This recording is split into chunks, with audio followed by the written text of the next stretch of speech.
May mga tao na nag-e-expect sila na re-respetuhin mo sila dahil mas matanda sila sa'yo. Pero hindi naman nila kayang ibigay pabalik. Alam mo, ang respeto hindi lang dapat nakabase sa edad. Hindi ibig sabihin na dahil matanda ka, automatic dapat respetuhin ka. Gasgas na yan.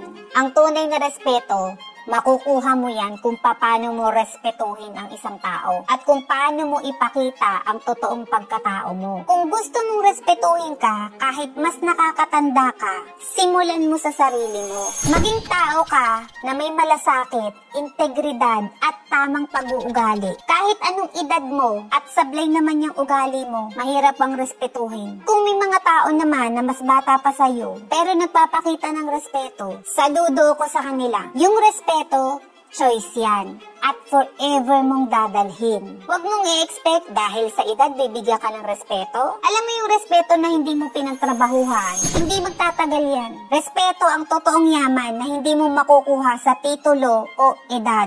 Alam mo kung paano mo makukuha yung respeto na yan? Pahalagaan mo sarili mo.